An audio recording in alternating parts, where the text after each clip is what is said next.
Hi, I'm Dennis Wiggins with the Office of Drug Control Policy, and I'm the grant administrator for the John R. Justice Grant Program.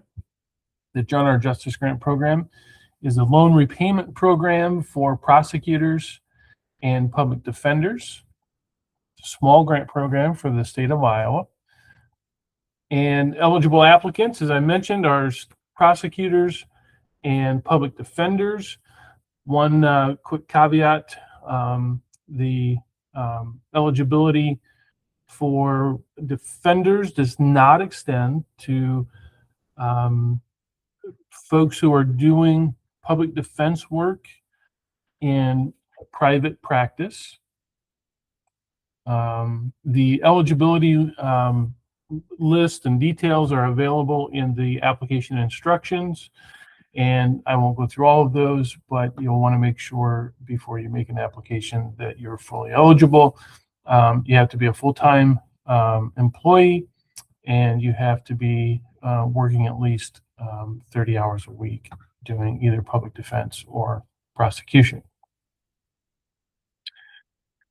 You can't be in default of any of your student loans. And the loans that are eligible are listed here on the screen. We're asking you to submit a single application for 3 years of eligibility. Again, it's a pretty small grant program, and so we fund 3-year cohorts. You are required to maintain employment. So one of the purposes of this grant program is to encourage employment as either a prosecutor or a public defender. And in order to be eligible, you have to commit to a 3-year employment stint for an eligible employer. And so that will be July 1, 2026 through June 30, 2029. There's a lifetime benefit of $60,000, and you won't hit that, so that's not a real big concern. Priority consideration will be given to applicants that have not previously received a JRJ grant from either us or the student loan folks who used to run this program. Applications are submitted through our grant management system. The application process is very simple and should take no more than 30 minutes. It might take you as long to get registered as it does to submit the application, and that assumes at 30 minutes assumes that you have the documentation ready to go and upload. I'm going to give a demonstration on how to make an application here in just a second in the grant management system. The grant management system requires a user ID, so you will need to sign up if you don't already have a user ID. If you use Iowa Grants as part of your work responsibilities, you have most likely an ID set up with your employer, and that will not be the ID that you use to submit a grant application for this program. You have to submit an application as an individual. So if you have an ID through your employer, you'll apply for a new user ID as an individual.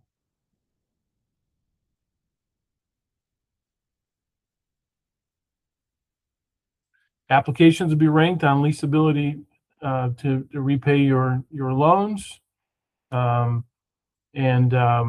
We will provide a similar number of awards to each congressional district and a similar number of awards to prosecutors and public defenders. The leasability to repay formula is outlined here. This is something that was developed either by the feds or student loan folks here in Iowa.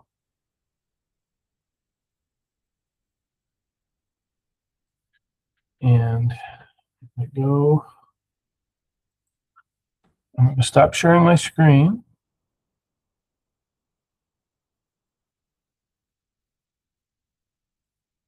And I'm going to reshare.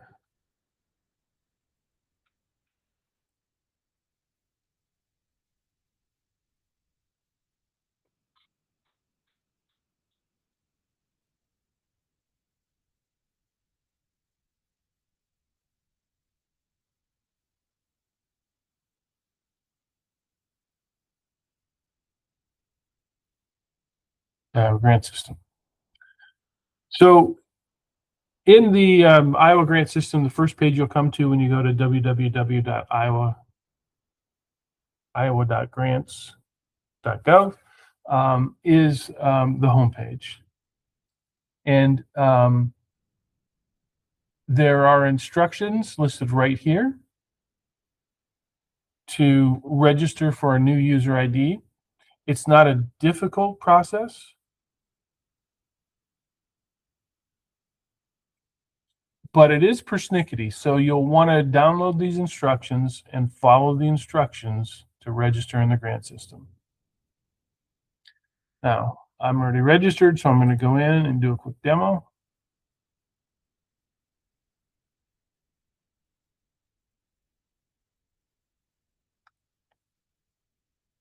I'm logging in.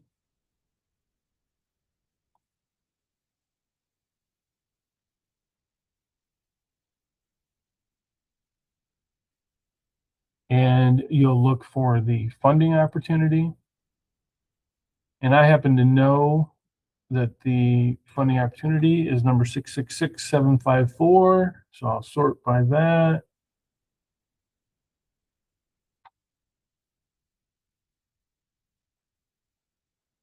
And you'll be looking for the funding opportunity titled John R. Justice Student Loan Repayment Program 2026. So we'll click on that.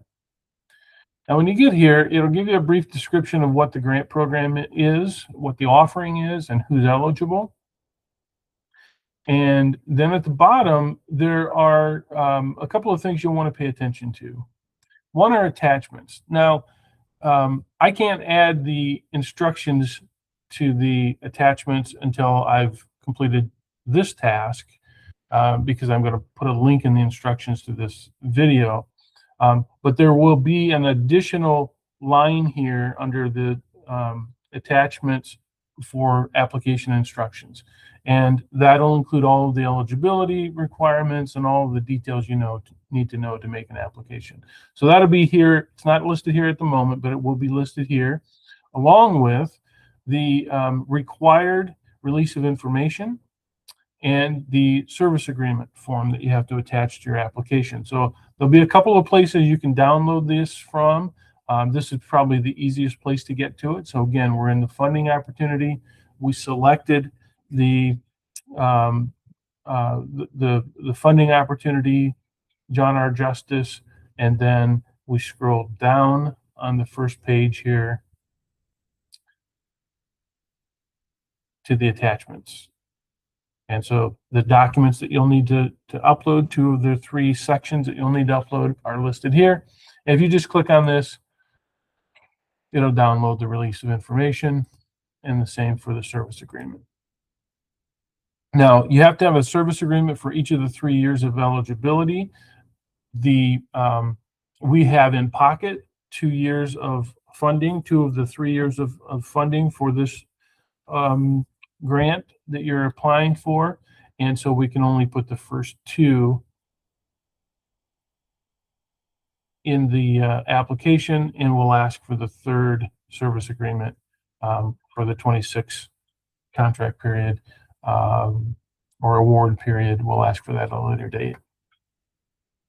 So those will need to be downloaded, filled out, and then submitted as an attachment in your grant application. So those are the attachments, and again, there'll be a 3rd one for the instructions. The website links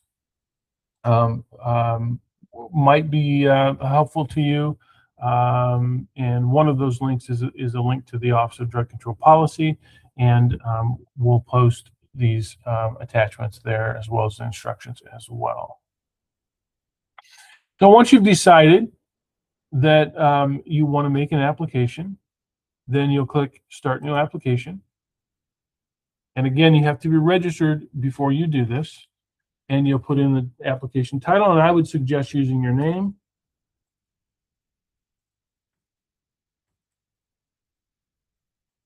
And the year. And then you need, if you have more than one user ID in the grant management system, you'll make sure that you pick the one that you're using. and you'll hit save. This is a wizard, so then it'll ask you another question after you hit save.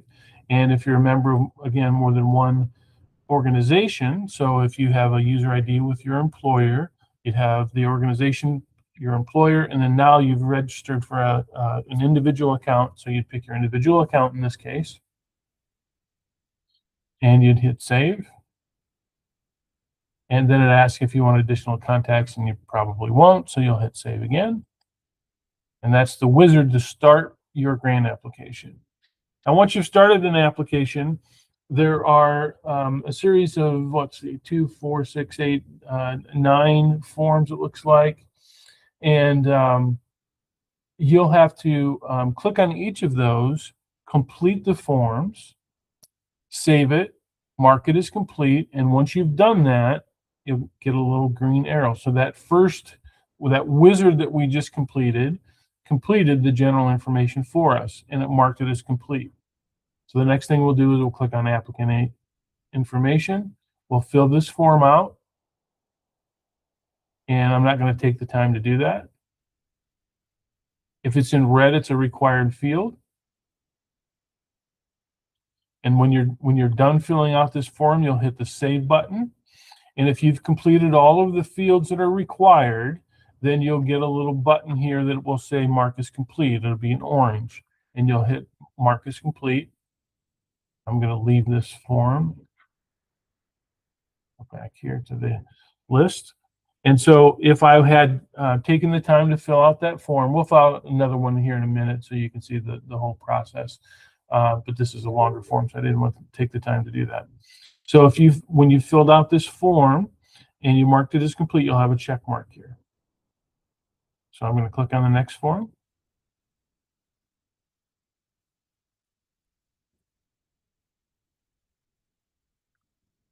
Let's put some numbers in there.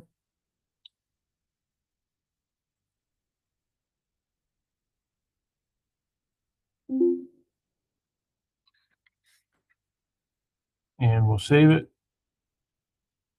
And then we're going to mark this one as complete.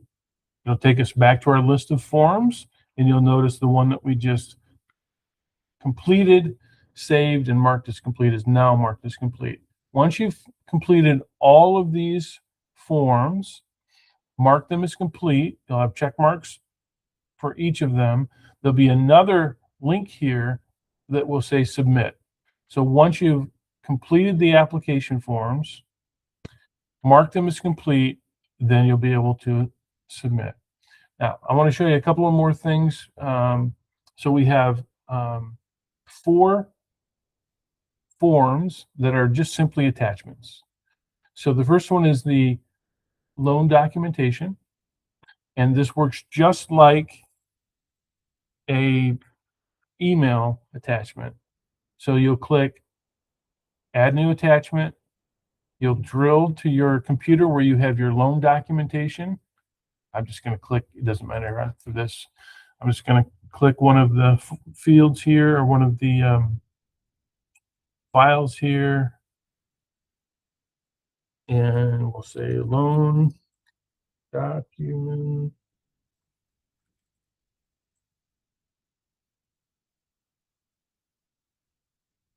And we'll save it, and you'll see that it attaches it with our description. And if you have multiple files that you need to attach, you just do them one at a time, and you click add again and go through the process for as many files as you need to upload.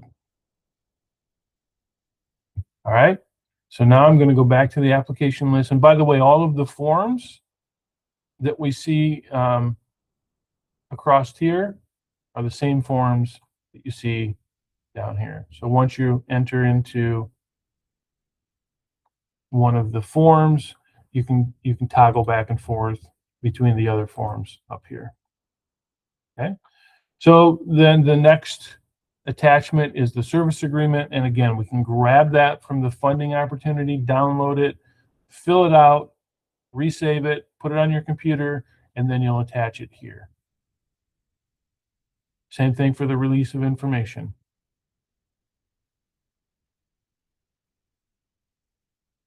And then tax return. So we use your tax return to determine your gross income, and that then goes to the into the formula to decide who's has the greatest need for loan assistance.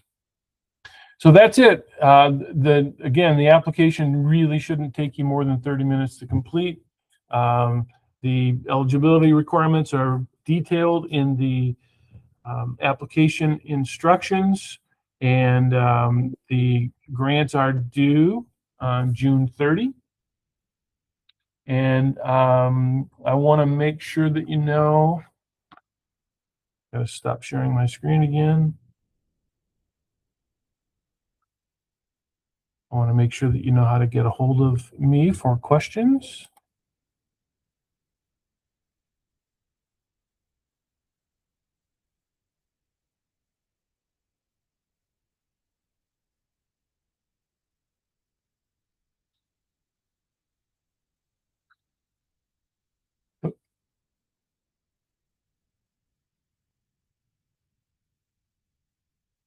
So there's my contact information. Don't hesitate to give me a call if you have questions, or you can send me an email listed here. Thanks.